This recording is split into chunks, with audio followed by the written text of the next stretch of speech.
प्रणाम मित्रों, परम पूज्य गुरुदेव और परम वंदनीय माता जी की सूक्ष्म उपस्थिति में आइए स्वाध्याय आरंभ करते हैं।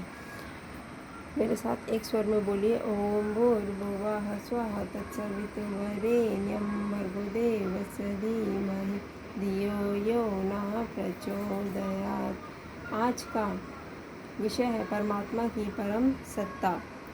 परमात्मा बुद्धि नहीं, भाव गम्य है। ब्रह्म अर्थात भगवान क्या है? संसार की वास्तविकता क्या है?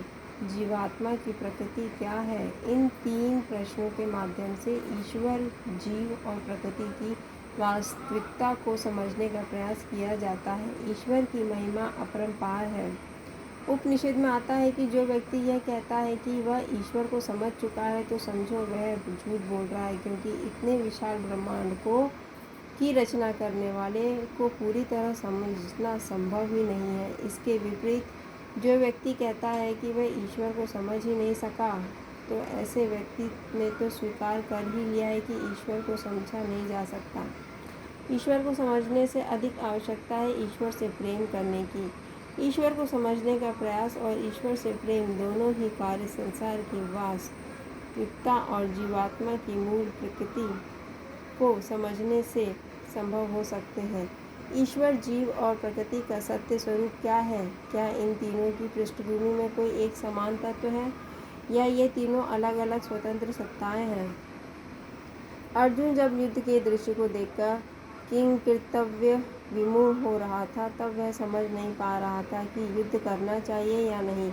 ऐसी परिस्थिति में योगीराज श्री कृष्ण ने अपने ज्ञान के बल पर वैदिक जीवन पद्धति का सार गीता के रूप में अर्जुन के समक्ष प्रस्तुत किया। गीता का सारांश यही है कि व्यक्ति को निष्काम भाव से अपने विवेक का प्रयोग करते हुए अपने सामने आने वाले कर्म को संपन्न करना चाहिए। कर्म के परिणाम स्वरूप मिलने वाले फल पर ध्यान नहीं देना चाहिए। इस सिद्धांत के अनुसार चलने वाले व्यक्ति की सीधी और सुदृढ़ आस्था ईश्वर के प्रति बन जाती है। योग दर्शन में इसी आस्था को ईश्वर प्रणिधान अर्थात ईश्वर के प्रति पूर्ण समर्पण के रूप में व्यक्त किया गया है। ईश्वर के प्रति पूर्ण समर्पण केवल ज्ञान या समझ के आधार पर नहीं आ सकता। इसके लिए ईश्वरीय शक्ति के प्रति एक निर्मल प्रेम भाव भी आवश्यक है। ईश्वर के प्रति निर्मल प्रेम भाव ही गीता का योग दर्शन है। यही प्रेम भाव वेदांत और चारों वेदों का सार है। इस प्रेम भाव को मन में धारण करके यदि कोई ईश्वर प्रेमी प्रकृति की किसी वस्तु जैसे वृक्ष या सूर्य, चंद्र, आकाश, वायु, जल, पृथ्वी आदि से पूछे कि तुम कितने शक्तिशाली तत्व हो, तुम्हारी शक्ति का स्रोत अर्थात दाता कौन है, इस सब प्रश्नों का सरल उत्तर प्राप्त होगा कि प्रकृति की सारी शक्तियों का मूल स्रोत ईश्वर के अतिरिक्त और कुछ नहीं। प्रकृति की अनगिनत वस्तुओं में अनेकों भिन्नताओं के बावजूद उन सब का पिता अर्थात उनका रचयिता केवल एक परमपिता परमेश्वर है। उस सर्वोच्च सत्ता को भी भले ही अनेकों नामों से संबोधित किया जाए, परंतु वह सत्ता अपने आप में एक ही सत्ता है जो सर्वत्र विद्यमान अर्थात सारी सृष्टि के कण कण में समाई हुई है। इस साधारण ज्ञान के स्तर पर खड़े होकर जब व्यक्ति कण कण में भगवान को महसूस करने लगता है, तो भगवान का प्रेम उस व्यक्ति के माध्यम से सारी सृष्टि को भी मिलने लगता है। इसी प्रकार जब हम मानव शरीर या किसी भी प्राणी शरीर पर ध्यान लगाएं, तो हम यह सरलता के साथ समझ सकते हैं कि इस शरीर का एक एक श्वास ब्रह्मांड की शक्ति से ही हमें प्राप्त हो रहा है।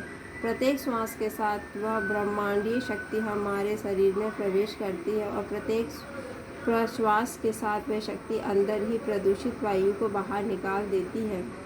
श्वास प्रश्वास का यह कार्य हमारी बुद्धि या बल के आधार पर नहीं चलता। यह अनैच्छिक कार्य केवल ईश्वर की शक्ति और इच्छा से ही चल रहा है। सृष्टि के सारे प्राणी एक ही ब्रह्मांडीय शक्ति से ही जीवन प्राप्त कर रहे हैं। बाहर दिखाई देने वाली अनेकों भिन्नताओं, भिन्न भिन्न मत पंथ, भिन्न भिन्न योनि रूप, नर या मादा आदि के बावजूद हम सबके जनक और श्वासों के माध्यम से पालन करता केवल एक ही सर्वोच्च सत्ता है, जिसे हम ईश्वर कहकर प्रेम से अभिभूत हो जाते हैं। इस प्रेम के बल पर जब हम सृष्टि के अन्य जीवों को देखते हैं तो भगवान का प्रेम हमारे माध्यम से उन सब जीवों को भी स्वाभाविक रूप से मिलने लगता है।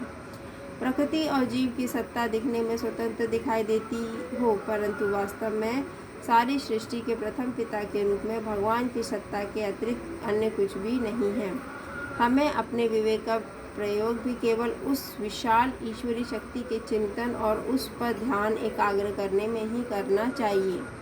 ऐसा करने से हमारी बुद्धि और विवेक भी उस ईश्वरीय व्यवस्था के अनुकूल ही आचरण करने लगते हैं। एक माने में हमारे जीवन के ईश्वर रूपी पथ प्रदर्शन स्थायी रूप से मिल जाते हैं। इस समस्त संसार का मूल परमात्मा है, परंतु हम संसार के विभिन्न रूपों में इतना निमग्न हो जाते हैं कि उसकी सत्ता का आभास ही नहीं होता। यह आभास केवल पवित्र भावनाओं के माध्यम से संभव है। धन्यवाद मित्रों। ओम देव शांति, अंतरिक्ष ओम शांति, पृथ्वी शांति, रापः शांतिरोषधयः शांति, वनस्पतयः शांति, विश्वे देवाः शांति, ब्रह्म शांति, सर्वगं शांति शांतिरेव शांतिः सामा शांतिरेधि। ओम शांति शांति शांति, सर्वारिष्ट सुशांतिर्भवतु।